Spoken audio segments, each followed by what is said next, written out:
Assalamualaikum warahmatullahi wabarakatuh. Bismillah, alhamdulillah.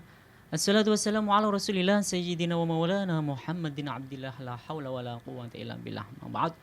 Kaum muslimin pendengar setia Radio Dais dan pemirsa IMAJ TV dan TVku dimanapun Anda berada.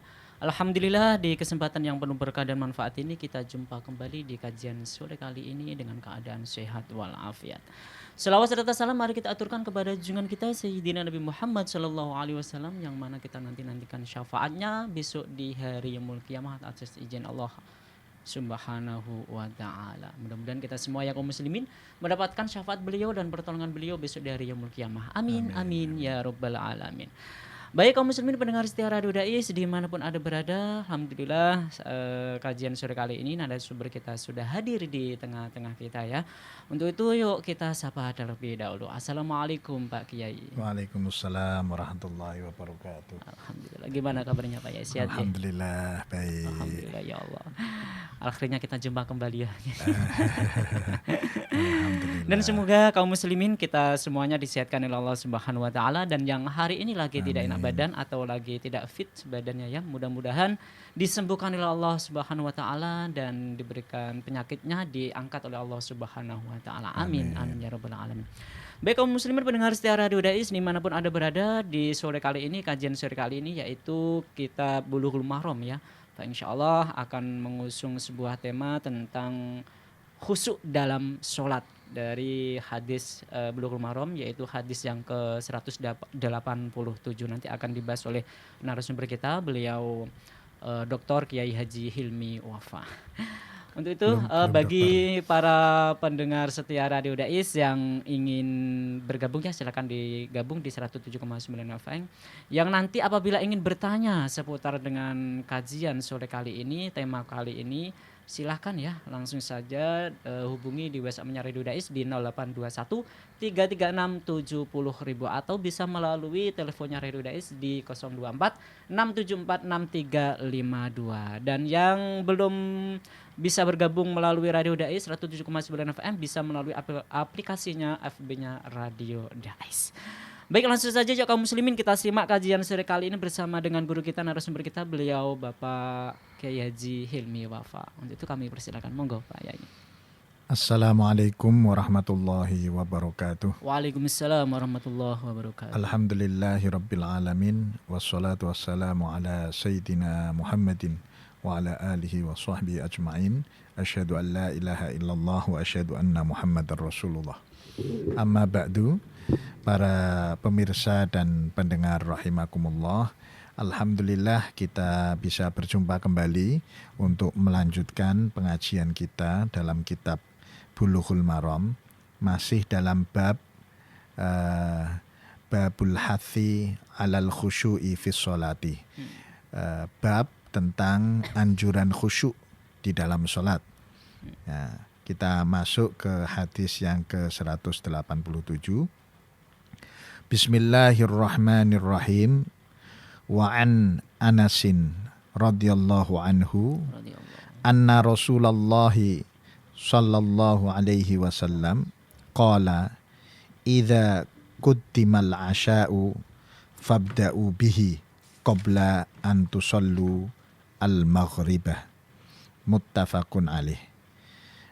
Dari sahabat Sayyidina Anas radhiyallahu anhu bahwa Rasulullah sallallahu alaihi wasallam bersabda, apabila makan malam telah dihidangkan, maka makanlah dahulu sebelum engkau sholat maghrib. Muttafaqun alaih. Nah ini para ulama khususnya Imam Ibnu Hajar Al-Asqalani memasukkan dalam bab tentang anjuran khusyuk di dalam sholat.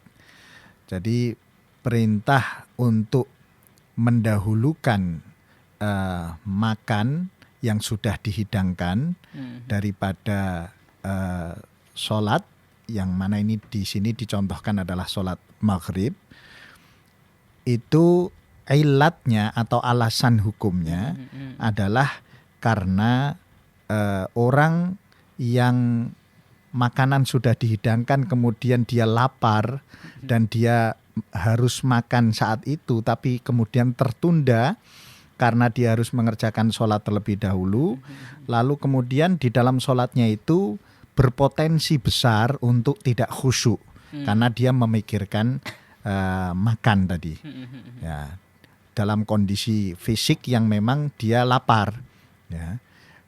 Sehingga para ulama berdasarkan hadis ini menganjurkan orang untuk makan dahulu supaya dia tidak terganggu kekhusyuannya di dalam sholat. Nah, tetapi di sini ada syaratnya, ya, ada syaratnya. Yang pertama bahwa orang tersebut memang membutuhkan makan, dalam arti dia dalam keadaan lapar karena ilatnya tadi khusyuk tadi. Ya, sehingga kalau orang tidak lapar, walaupun makanan sudah dihidangkan, dia tidak ada masalah di dalam melaksanakan sholat ketika dia mendahulukan sholat daripada makan. Jadi syarat yang pertama adalah bahwa orang itu memang dalam keadaan yang membutuhkan makan atau dalam keadaan lapar. Yang kedua, ya, makanan itu betul-betul sudah dihidangkan, dalam arti sudah siap, tinggal makan saja. Kalau masih disiapkan atau masih ada jeda waktu untuk menunggu dan lain sebagainya, maka itu tidak masuk dalam anjuran ini. Ya. Kemudian yang ketiga, bahwa waktu yang ada, waktu untuk sholat itu masih luas. Ya. Di sini yang disebutkan adalah sholat maghrib, yang mana di antara sholat 5 waktu itu yang paling sedikit waktunya adalah sholat maghrib. Nah, jadi ini menunjukkan bahwa sholat maghrib apabila waktunya masih memungkinkan, maka boleh dia mendahulukan untuk makan terlebih dahulu, baru kemudian sholat. Ya, apalagi sholat-sholat yang lain yang waktunya tentu lebih panjang, kan gitu. Makanya ada hadis yang lain yang terkait dengan sholat isya juga, ya. Idza hadarati ta'am, ketika makanan itu sudah siap, maka faqaddimul asya alal isya, maka dahulukanlah asya atau makan malam daripada isya, yaitu sholat isya, karena sholat isya memang lebih panjang. Nah, maka di sini hadis ini tentu lebih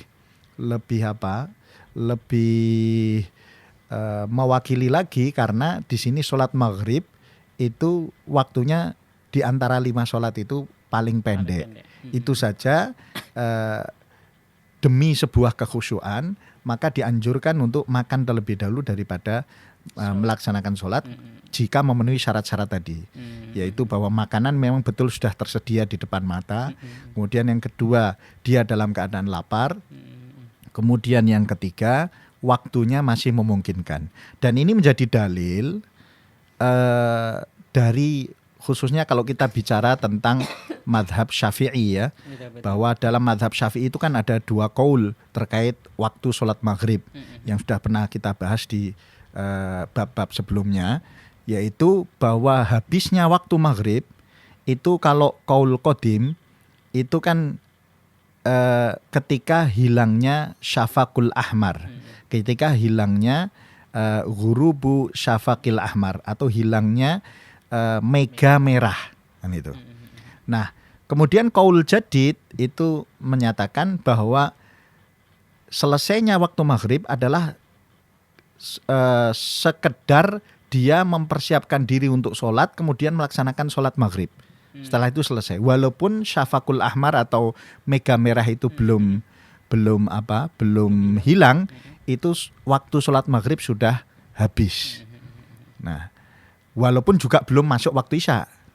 Ya, jadi seperti subuh itu, waktu subuh habis tapi kan belum masuk waktu duhur. Nah, jadi itu juga sama. Waktu maghrib sudah habis tapi belum masuk waktu isya. Masuknya waktu isya tetap, yaitu hilangnya mega merah, kan itu. Nah, dari 2 qaul itu justru para ashab Syafi'i, para ulama-ulama Syafi'iyah itu lebih memilih qaul qadim daripada qaul jadid. Jadi lebih mengutamakan qaul qadim daripada qaul jadid. Salah satunya adalah dalam masalah ini, yaitu masalah habisnya waktu maghrib. Nah dalilnya apa? Dalilnya salah satunya adalah hadis ini. Ya, hadis ini menunjukkan bahwa waktu maghrib itu lebih panjang daripada sekedar waktu untuk mempersiapkan diri melaksanakan sholat. Ya, jadi qaul qadim yang menyatakan bahwa waktu maghrib itu sampai pada masuknya waktu isya, yaitu hilangnya mega merah, maka ini yang dipakai oleh para ulama Syafi'iyah. Buktinya di sini ada hadis yang menyuruh orang untuk makan dulu, baru kemudian sholat maghrib. Berarti sholat maghrib itu waktunya walaupun pendek tapi cukup luas lah untuk sekedar makan dulu kan gitu. Nah, maka kalau menggunakan qaul jadid tentu ini tidak masuk kan gitu. Hadis ini tidak akan masuk. Maka hadis ini masuk ketika menggunakan qaul qadim kan gitu. Maka qaul qadim lah yang dipilih oleh para ulama Syafi'iyah kan itu. Nah, yang menunjukkan bahwa waktu sholat maghrib itu cukup luas untuk sekedar makan terlebih dahulu. Kemudian syarat berikutnya adalah ya, bahwa sholat yang diundur itu, maksudnya dia mendahulukan makan daripada sholat, itu bukan kemudian dia meninggalkan jamaah, tidak. Jadi itu memundurkan jamaah, dalam arti semua orang yang berjamaah itu mundur semua, sehingga jamaahnya tetap sama. Ya, jadi dia mau di awal waktu juga berjamaah, di akhir waktu atau di tengah waktu juga tetap berjamaah. Kalau di awal waktu dia berjamaah, kemudian dia menunda makan dan kehilangan sholat jamaah, ini menurut para ulama tetap lebih didahulukan sholat jamaahnya daripada makannya. Karena apa? Karena pahala dari sholat jamaah itu lebih pasti daripada kekhusyuan yang dicari itu tadi. Bahwa kekhusyuan itu kan lebih relatif lah, ya. Bahwa orang itu bisa khusyuk selama sholatnya, bisa hanya separuhnya, bisa hanya sebagian kecil dari sholatnya, ya. Dan tadi kan potensi bahwa orang yang lapar kemudian dia sholat, maka sholatnya tidak khusyuk, itu potensi.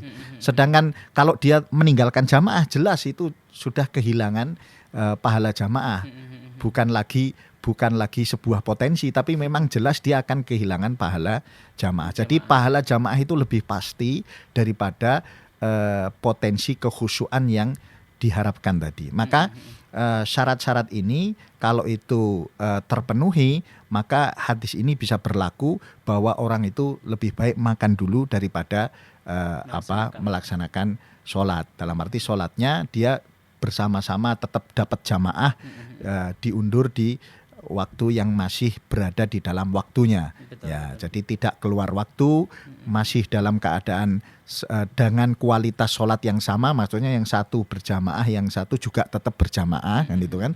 Jadi dia tidak kehilangan berjamaahnya. Kemudian tadi dia dalam keadaan lapar, kemudian yang kedua makanan betul-betul sudah berada di depan mata atau sudah siap tinggal makan saja. Nah, jadi syarat-syarat ini kalau terpenuhi maka dianjurkan berdasarkan hadis ini untuk dia mendahulukan makan terlebih dahulu daripada mendahulukan sholatnya. Supaya apa? Tujuannya tadi adalah supaya dia bisa khusyuk di dalam sholatnya. Makanya banyak guruan ya, sholat sih apa mangan sih? Nah, luwe HP sholat mikir mangan tapi mikir sholat daripada sholat tapi mikir mangan gitu. Ya itu ada benarnya juga dalam kasus tertentu atau dalam syarat-syarat yang terpenuhi tadi. Ya itu bisa juga itu dibenarkan dalam situasi tertentu yang memenuhi syarat tersebut. Nah, kemudian di luar masalah kekhusyuan ya, kalau kita ambil hikmahnya. Jadi kalau ilatnya tadi adalah khusyuk ya. Karena ada potensi khusyuk yang hilang ketika dia melaksanakan sholat dalam keadaan lapar dan memikirkan makanan tadi. Nah, kemudian hikmahnya di balik itu juga ada ya. Salah satunya misalnya bahwa kenapa di sini menggunakan sholat maghrib dan makan malam, bukan sarapan, bukan yang dicontohkan bukan makan siang dan lain sebagainya.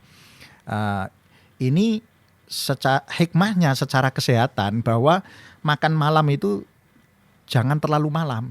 Nah, bahkan kalau kita lihat dari beberapa pakar diet itu ya, itu makan malam itu jangan sampai melewati maghrib katanya. Nah, jadi jam 5 sore itu udah dianggap makan malam.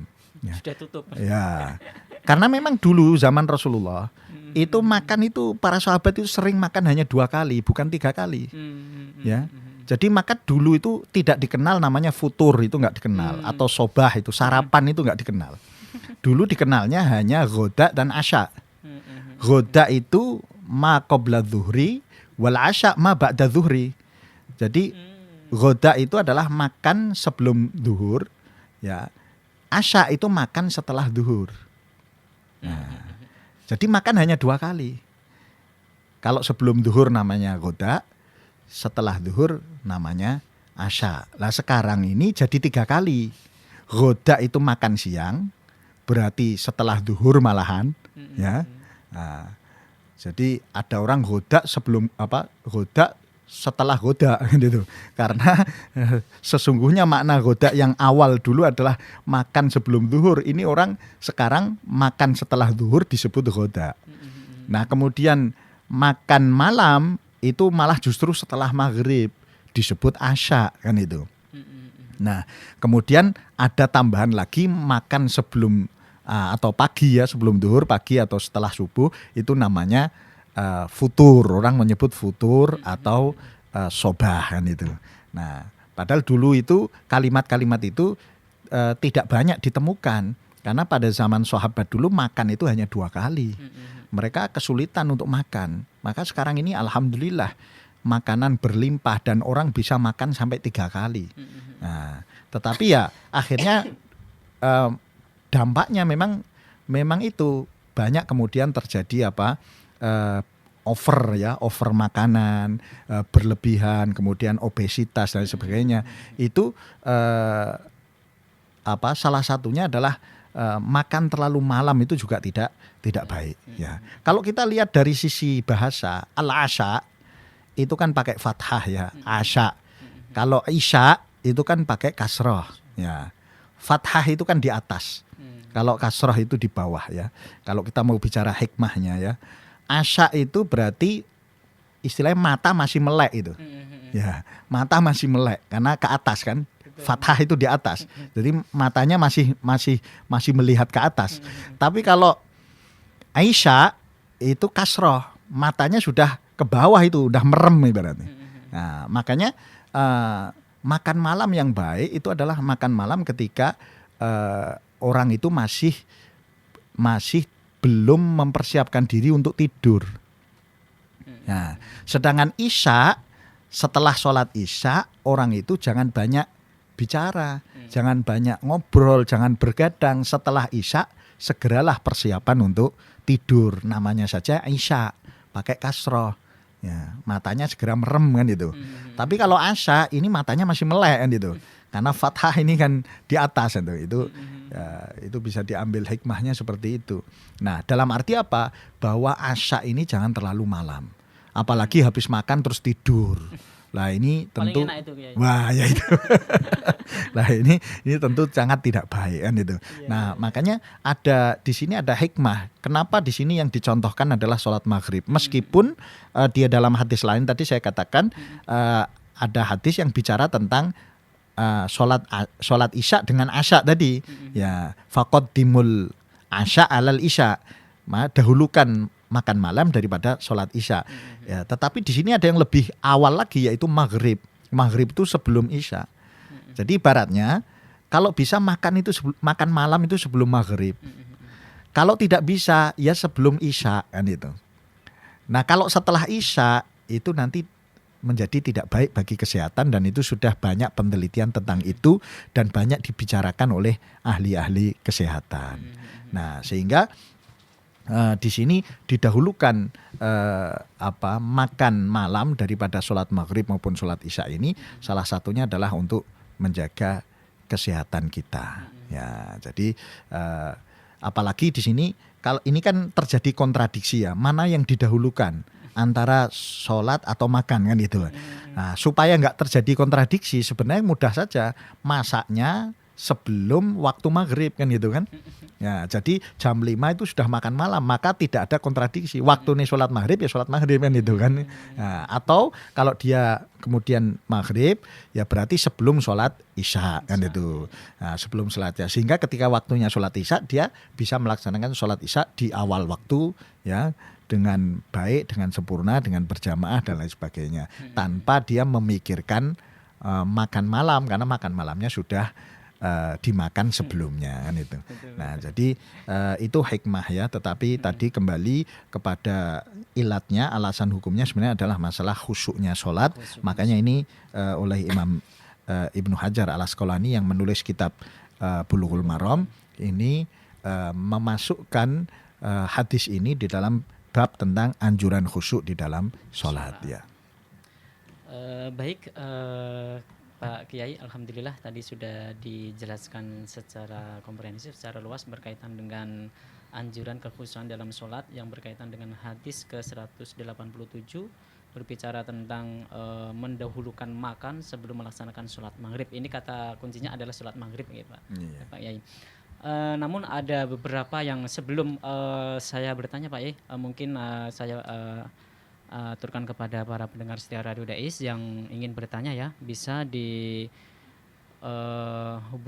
di 0821 336 70.000 atau bisa melalui telepon di 024 6746 352. Sambil kita menunggu dari pendengar Pak Yai, mungkin kita akan bincang-bincang berkaitan dengan tema kali ini. Hadis tersebut adalah dikhususkan untuk melaksanakan sholat maghrib. Terus apakah ada hadis lain selain melaksanakan dianjurkan dalam sholat maghrib? Semisal ada sholat duhur atau sholat asar, itu lebih baik makan dulu atau sholat dulu? Semisal mohon maaf kayak tadi, kalau semisal kita melaksanakan sholat tapi kita belum makan, kita mikir makan dalam keadaan sholat. Atau sebaliknya, ketika kita sudah makan dalam sholat, kita sudah kenyang, kita sudah kenyang, akhirnya kita fokusnya terhadap perut, artinya lemes ya bermaam, misal kayak gitu. Lah itu lebih baiknya, apakah itu yang dimaksud adalah makanan jenis makanan pokok setiap hari-hari, semisal kayak makan nasi, ataukah hanya sekedar makanan ringan agar untuk mengganjal agar perut kita tidak lapar gitu? Gimana Pak ya? Ya, jadi itu yang pertama terkait dengan bahwa di sini disebutkan adalah sholat maghrib, dan di dalam hadis lain juga ada, tetapi itu adalah sholat isya. Jadi untuk sholat subuh, sholat duhur atau sholat asar itu tidak tidak disebutkan dalam hadis-hadis yang terkait dengan ini. Tadi sudah disampaikan bahwa memang secara hukum ya, bahwa anjuran khusyuk ya terkait dengan masalah makan ini walaupun dia disebutkan hanya satu sholat, tapi berlaku untuk semua sholat. Nah, cuman memang kan kalau sholat duhur, asar, subuh itu kan tidak waktunya makan kan gitu kan, ya tidak pada saat waktunya makan, sehingga salah satu hikmahnya kenapa disebutkan waktu maghrib itu adalah memang karena waktu maghrib dan waktu isya adalah saat untuk makan malam. Ya, kemudian yang kedua bahwa itu menunjukkan bahwa makan malam itu jangan terlalu malam kan gitu. Ya, berbeda dengan makan siang atau sarapan kan gitu. Itu bisa lebih fleksibel jamnya kan gitu. Karena kalau agak mundur sedikit itu tidak berpengaruh. Tapi beda dengan makan malam, kalau dia terlalu malam itu akan tidak baik karena setelah itu dia akan tidur kan itu. Nah, berbeda dengan makan siang dan makan pagi itu setelah makan dia akan beraktivitas kan itu. Sehingga makanan yang masuk itu akan dirubah menjadi energi kan itu. Nah, berbeda dengan makan malam. Jadi kalau secara hukum bahwa dalil ini menunjukkan satu sholat tetapi berlaku untuk semua sholat. Karena khusyuk itu tidak hanya untuk sholat maghrib saja. Khusyuk itu tidak hanya untuk sholat isya saja. Tapi khusyuk itu adalah untuk semua sholat. Maka ini juga berlaku untuk semua sholat yang ada potensi kekhusyuan itu terganggu, ya. Maka itu sebaiknya dihilangkan terlebih dahulu potensi-potensi yang mengganggu kekhusyuan itu.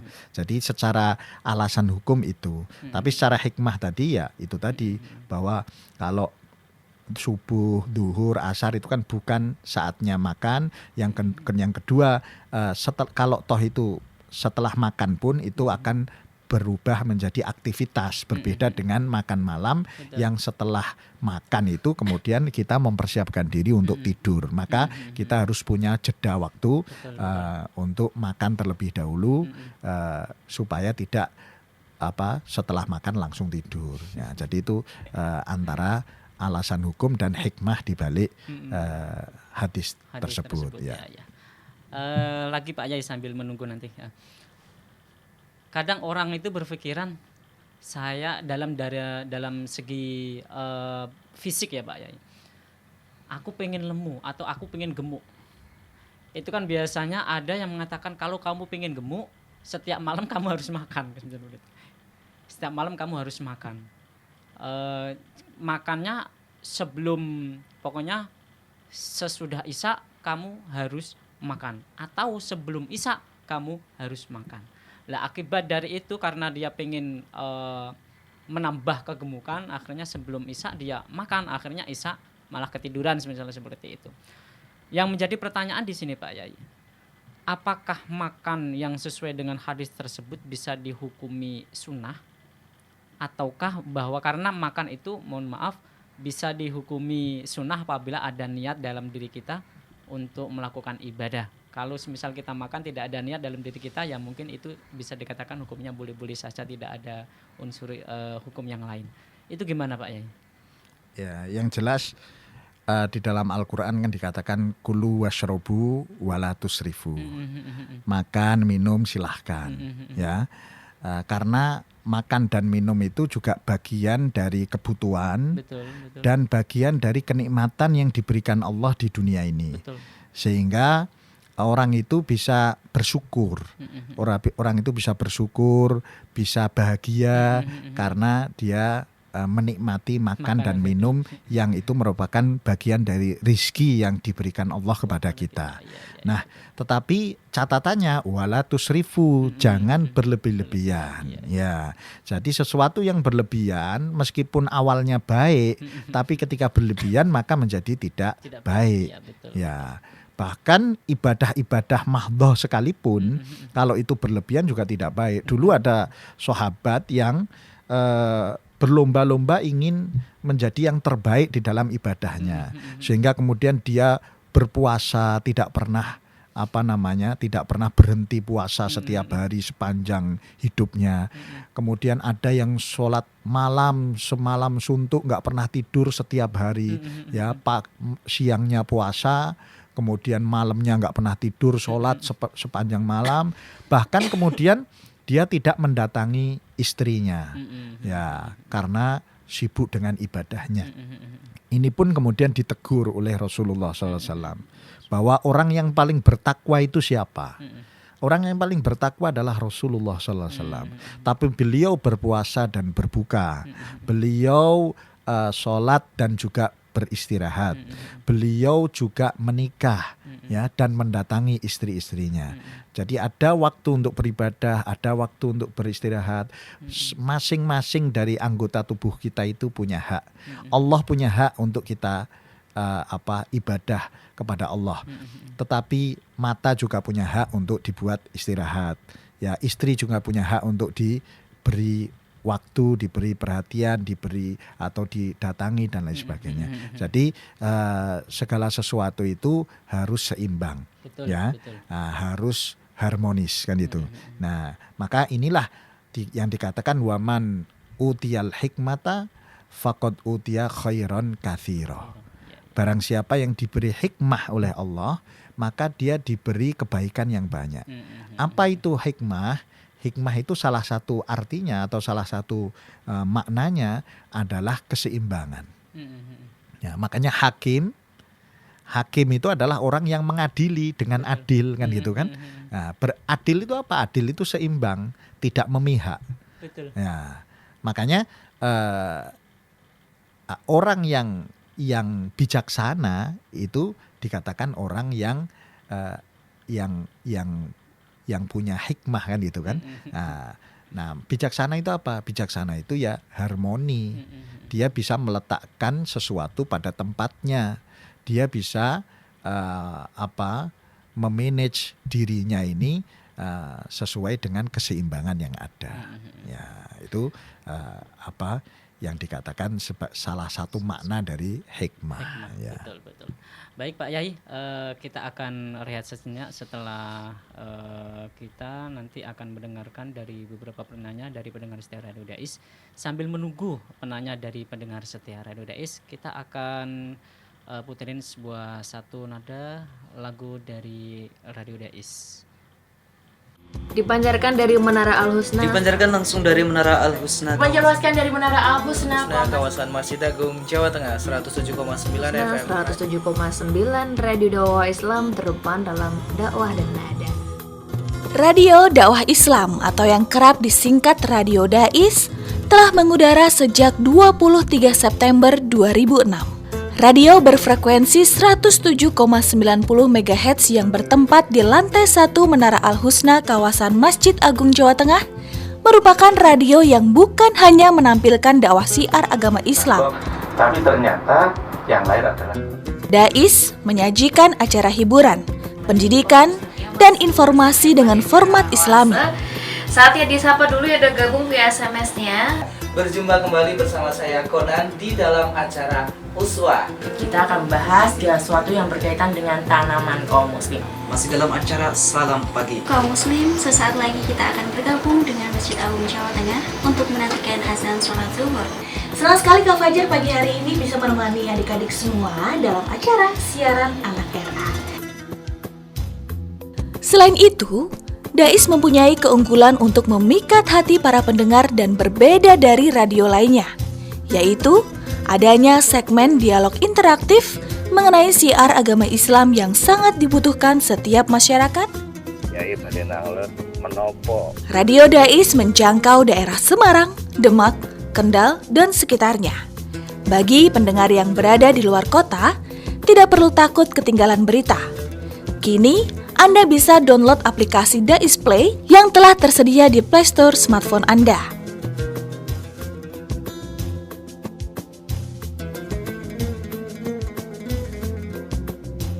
Radio Dais, terdepan dalam dakwah dan nada. 082133670000. Kita kembali lagi ya kaum muslimin di acara kajian sore kali ini bersama dengan saya dan narasumber kita. Beliau Dr. Kiai Haji Hilmi Wafa. Belum dokter. Mudah-mudahan Pak Yai. Amin. Baik Pak Yai, langsung saja ini kita bacain WA yang sudah masuk. Ini ada yang mau bertanya ini. Assalamualaikum warahmatullahi wabarakatuh. Waalaikumsalam warahmatullahi wabarakatuh. Selamat sore Pak Yai, saya dari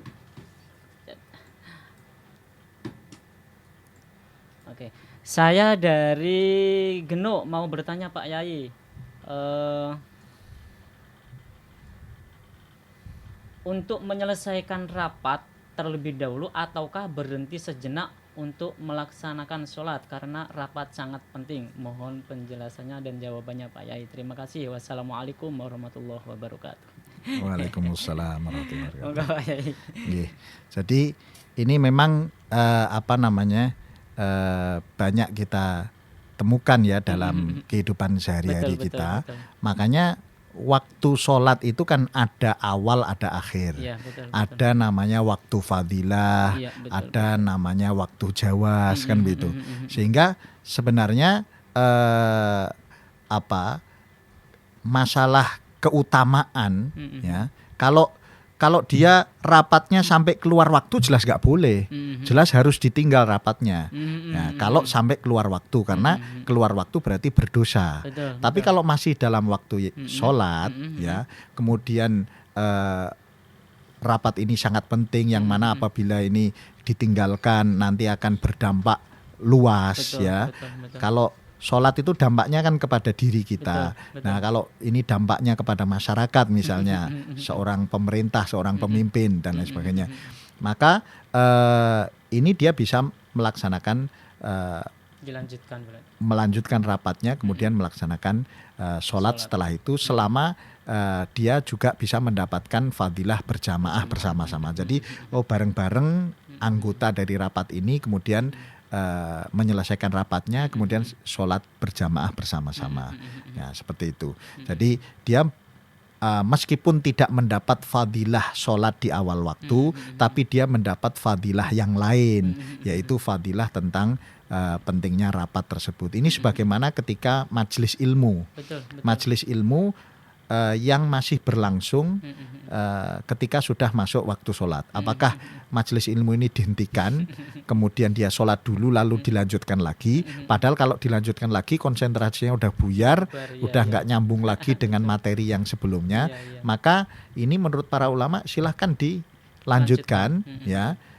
Kalau toh dia kehilangan fadilah awal waktu di dalam sholat itu, dia mendapat fadilah ilmu tadi, ya, mendapat fadilah ilmu. Selama ini sama-sama, ya.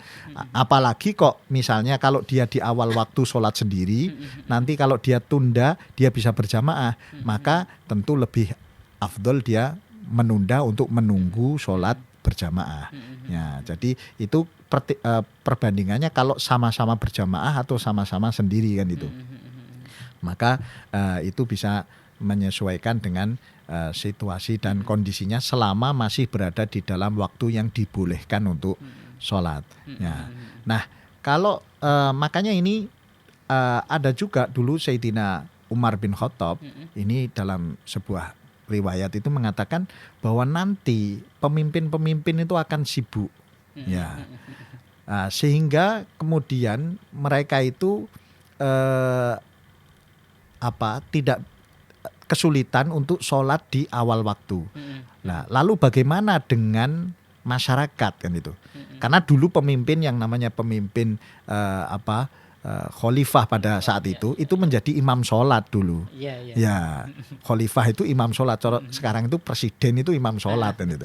Nah, sehingga ketika masyarakat mau sholat di masjid utama sebuah negara itu atau sebuah wilayah, maka dia akan menunggu pimpinannya itu, ya, menunggu pemimpin wilayah itu untuk melaksanakan sholat. Tetapi pemimpin wilayah itu kemudian akan menjadi sibuk. Lalu bagaimana masyarakat ini ketika dia berada dalam posisi itu? Nah, maka kemudian dianjurkan orang yang masyarakat ini adalah dia sholat terlebih dahulu untuk mendapatkan fadilah waktu sholat, meskipun dia sholat sendiri, ya. Kemudian nanti ketika si pemimpin ini datang dan melaksanakan sholat berjamaah, maka orang yang sholat sendiri tadi mengulang sholatnya secara berjamaah. Maka 2 kali sholat ini yang satu akan menjadi kesunahan baginya. Nah, tapi ini catatannya 2 sholat itu, yang sholat kedua ini lebih afdol daripada sholat yang pertama, ya, dari sisi tadi berjamaah dan tidak. Tapi kalau dia sudah berjamaah di awal waktu dengan jumlah jamaah yang juga sama, ya, sama banyaknya, maka dia tidak boleh untuk mengulang kembali tanpa alasan kan itu. Ya, kalau ada alasan silahkan, tapi kalau tanpa alasan nggak boleh. Nah, tapi kalau tadi salah satu alasan itu adalah untuk dia mendapatkan sesuatu yang lebih afdol dari sholatnya, misalnya berjamaah, kemudian atau jamaahnya lebih banyak, ya ta? Atau imamnya lebih, karena ini imamnya adalah pemimpin seorang pemimpin yang mungkin lebih baik daripada yang sebelumnya, yang ketika dia sholat lebih dahulu, maka ini dianjurkan untuk mengulang sholatnya bersama dengan jamaah yang kedua ini, sehingga dia akan mendapat pahala kesunahan dari sholat yang pertama. Ya. Oke, baik Pak Yai. Sebenarnya ada banyak pertanyaan ini Pak Yai, cuman karena waktu kita sudah tidak memungkinkan untuk kita lanjutkan kajian sore kali ini. Untuk itu mohon maaf untuk minta berkah doanya, mudah-mudahan di kajian sore kali ini menjadi kajian yang berkah, kajian yang manfaat untuk kita semua. Monggo Pak Yai. Bismillahirrahmanirrahim. Alhamdulillahirabbil alamin. Allahumma shalli wa sallim ala sayyidina Muhammadin wa ala alihi wa sahbihi ajmain. Allahumma ighfir lana dhunubana wa liwalidina warhamhum kama rabbawna shighara wa kaffir 'anna sayyi'atina wa tawaffana ma'al abrar ya aziz ya ghaffar ya rabbal alamin. Allahumma taqabbal minna innaka antas samiul alim wa tub 'alaina ya maulana innaka antat tawwabur rahim. Allahumma taqabbal siyamana wa salatana wa qiyamana wa ruku'ana sujudana wa takhashu'ana wa tadarru'ana wa ta'abbudana wa qira'atana ya Allah wa tammim taqsirana ya dzal jalali wal ikram. Allahumma ja'alna minal aidin wal faizin wal maqbulin bi rahmatika ya arhamar rahimin. Rabbana atina fid dunya hasanah wa fil akhirati hasanah wa qina adzabannar. Wa sallallahu ala sayyidina Muhammadin wa alihi wa sahbihi wa baraka wasallam walhamdulillahi rabbil alamin. Alhamdulillah, baik kaum muslimin pendengar setia Radio Dais dimanapun Anda berada, kajian sore kali ini sudah paripurna. Untuk itu Faiz mohon pamit undur diri dari ruang dengar Anda. Wallahul muwaffiq ila aqwamit thoriq. Wassalamualaikum warahmatullahi wabarakatuh. Waalaikumsalam warahmatullahi wabarakatuh.